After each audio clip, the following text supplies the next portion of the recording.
Halo teman-teman, perkenalkan kami dari kelompok 3 akan membahas mengenai hukum ketenagakerjaan yang ada di Indonesia versus dengan hukum ketenagakerjaan di USA.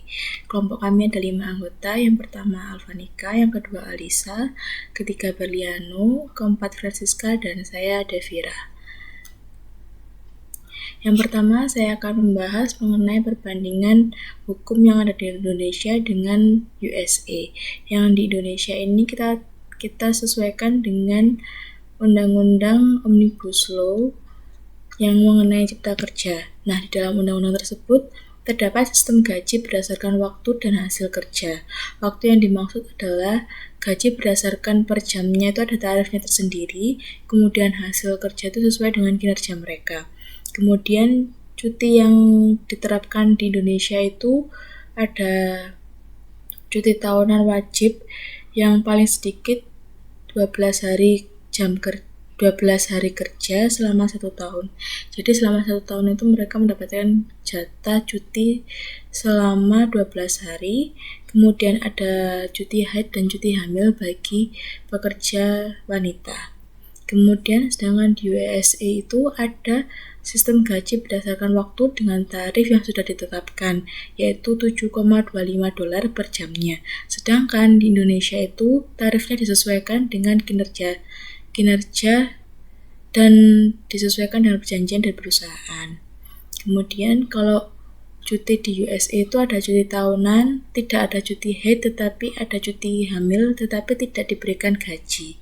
Selanjutnya untuk waktu lembur dan jaminan sosial dari Indonesia dan USA akan dijelaskan oleh Alvanika.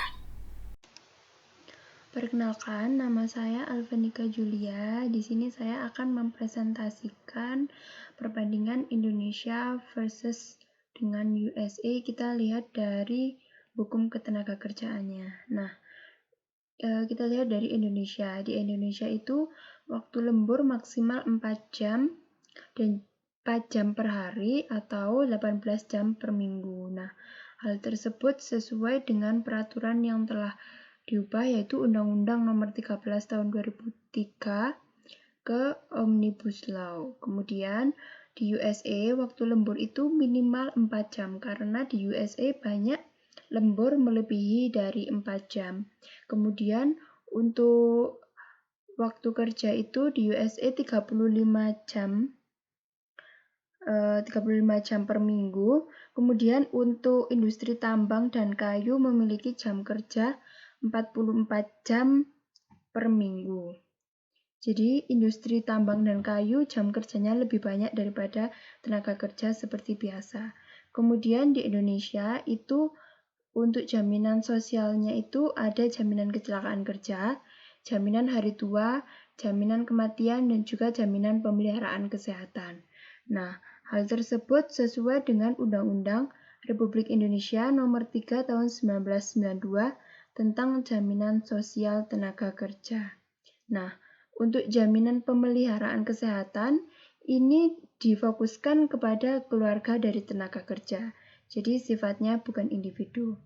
Kemudian di USA jaminan sosialnya berupa OASD. Nah, OASD ini merupakan pembayaran manfaat pensiun, salah satu bentuk jaminan sosial yang condong kepada pekerja yang dibayar lebih rendah untuk memastikan mereka tidak harus pensiun dalam kemiskinan yang relatif. Jadi, OASD ini menjamin bahwa para tenaga kerja itu pensiun dan tidak mengalami kemiskinan. Kemudian untuk Medicare, Medicare ini merupakan jaminan kesehatan berupa asuransi rumah sakit, perawatan rawat inap, perawatan fasilitas terampil, perawatan kesehatan di rumah, dan perawatan rumah sakit.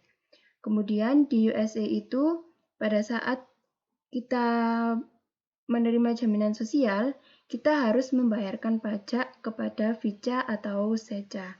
Nah, VICA ini yaitu Federal Insurance Contribution Act. Kemudian untuk SECA itu Self-Employed Contribution Act. Jadi VICA atau SECA ini sama saja.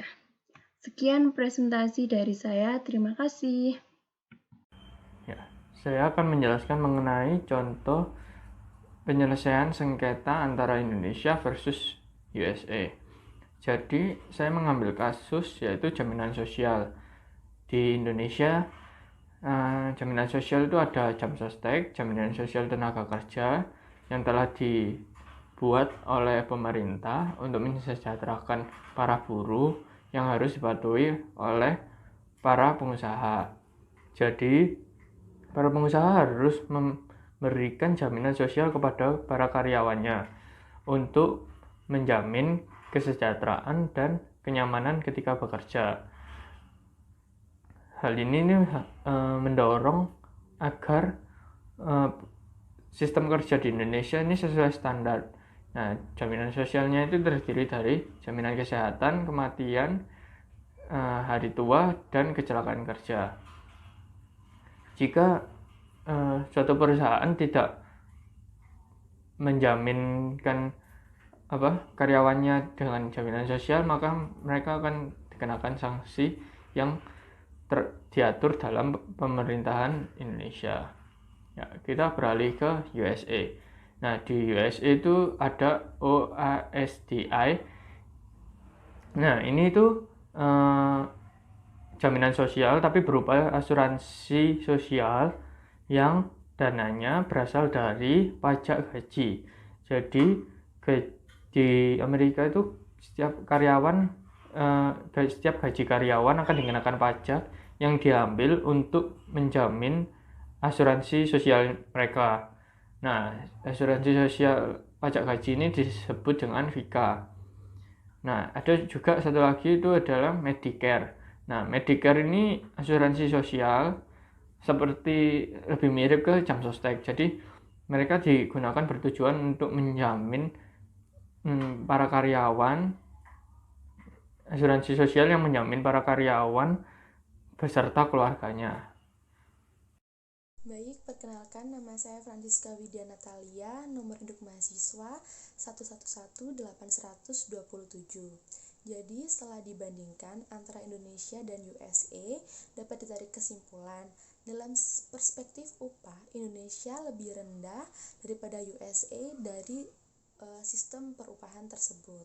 Kemudian dari perspektif cuti, Indonesia lebih baik daripada USA, yaitu 12 hari dalam setahun, sedangkan di USA 10 hari, dan USA memiliki waktu cuti khusus untuk ibu hamil. Kemudian dari perspektif lembur, Indonesia memiliki waktu lembur lebih besar dari USA. Waktu lembur di Indonesia hanya untuk satu kategori saja atau semua kategori. Sedangkan di USA ada kategori khusus yaitu untuk industri pertambangan dan industri kayu. Kemudian dari perspektif jaminan sosial, di Indonesia lebih mengutamakan kesejahteraan dan keselamatan pekerja dan memperhatikan pemeliharaan kesehatan mereka. Sedangkan di USA lebih menonjolkan membayarkan pajak dalam bidang kesejahteraan dan keselamatan kerja karyawan.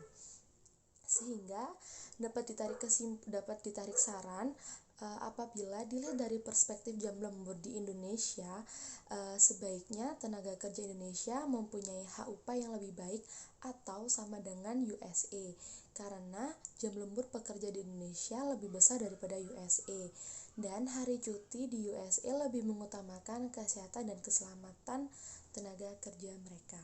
Terima kasih. Nah, dengan saya, Lisa Nurfauzia, pada poin terakhir ini kita akan membahas apakah hukum terakhir di negara Indonesia ini sudah berjalan dengan baik. Nah, menurut pendapat kelompok kami, hukum kenaker di Indonesia ini belum sepenuhnya berjalan baik. Ada beberapa poin yang perlu digarisbawahi dalam masalah ini. Antara lain yang pertama itu adalah upah tidak sesuai UMP atau upah minimum provinsi atau biasa kita sebut dengan UMR atau standar upah buruh per daerahnya. Nah, seringkali perusahaan itu tidak membayar buruhnya, tidak menggaji buruhnya itu sesuai dengan UMP, akan tetapi dibayar di bawah UMP. Kemudian yang kedua adalah sistem outsourcing yang tidak adil dan transparan. Nah, masalah yang sering terjadi adalah perjanjian outsourcing itu akan direkrut menjadi pegawai tetap. Akan tetapi pada kenyataannya hal ini tuh tidak pernah dilakukan dan malah kontrak untuk outsourcingnya terus diperpanjang tanpa ada batas waktu dan kejelasan. Di dalam masalah ini diperlukan campur tangan Dinas Ketenagakerjaan setempat, Kementerian Ketenagakerjaan, dan juga serikat pekerja karena pelanggaran ini bisa terjadi pada ratusan atau ribuan pekerja. Nah, untuk poin yang ketiga adalah perlindungan sosial pekerja belum maksimal. Nah, di Indonesia ini setiap perusahaan itu wajib mendaftarkan pekerjanya atau karyawannya itu ke dalam BPJS Kesehatan dan BPJS Ketenagakerjaan. Nah, harusnya perusahaan itu harus mendaftarkan perusahaannya ke dalam perlindungan sosial pekerja tersebut. Akan tetapi masih banyak kasus-kasus perusahaan yang belum mendaftarkan, padahal kedua skema perlindungan itu adalah kebutuhan dasar para pekerja. Dan sistem pendaftarannya pun sederhana. Harusnya dengan adanya BPJS, para pengusaha itu tidak ada yang mangkir dalam memberikan perlindungan untuk pegawainya. Yang terakhir adalah lemahnya perlindungan hukum bagi para pekerja migran. Kemudian ada beberapa saran untuk mengatasi permasalahan di atas tersebut. Yang pertama adalah pengawasan dan penegakan hukum harus berjalan dengan efektif. Pemerintah harus tegas dalam memberikan sanksi dan mengedepankan kepentingan pekerja. Yang kedua adalah pemerintah harus melakukan pengawasan dan penegakan hukum bagi perusahaan yang belum mendaftarkan para pegawainya ke dalam BPJS Kesehatan dan Ketenagakerjaan. Dan yang terakhir adalah pemerintah wajib memberikan perlindungan khusus bagi para pekerja migran. Demikian presentasi dari kelompok kami. Terima kasih.